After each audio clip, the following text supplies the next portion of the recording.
নির্বাচনী প্রচারণার আড়ালে কতিপয় ব্যক্তি কর্তৃক ভোটারদের ব্যক্তিগত তথ্য এবং জাতীয় পরিচয়পত্র তথা এনআইডি সংগ্রহের বিষয়টি বাংলাদেশ নির্বাচন কমিশনের নজরে এসেছে।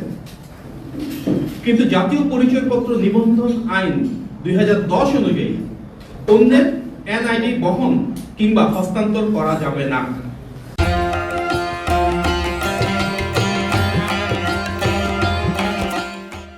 এছাড়া সংসদ নির্বাচনে রাজনৈতিক দল ও প্রার্থীর আচরণ বিধিমালা 2025-এর বিধি 4 অনুযায়ী কোন রাজনৈতিক দল প্রার্থী কিংবা তার পক্ষে অন্য কেউ নির্বাচনী এলাকায় বসবাসকারী ব্যক্তি গোষ্ঠী বা প্রতিষ্ঠানে কোনো প্রকার চাঁদা অনুদান বা উপহার প্রদান করতে বা প্রদানের প্রতিশ্রুতি দিতে পারবেন না।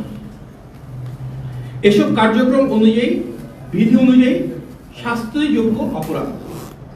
নির্বাচন কমিশন সকল নাগরিক ও সংগঠনকে উল্লিখিত অবৈধ কার্যক্রম থেকে বিরত থাকার আহ্বান জানিয়েছে। নির্বাচনী আচরণ বিধির লঙ্ঘন একটি শাস্তিযোগ্য অপরাধ। নির্বাচন আচরণ বিধি সবাই যেন মেনে চলেন, সুষ্ঠু নির্বাচনে সবাই যেন সহযোগিতা করেন, সেটি আমাদের কামনা। আমরা নির্বাচন কমিশনের এই উদ্যোগকে ইতিবাচকভাবে দেখছি এবং এই বিষয়ে তাদের কর্মযজ্ঞ অব্যাহত রাখার আহ্বান জানাচ্ছি।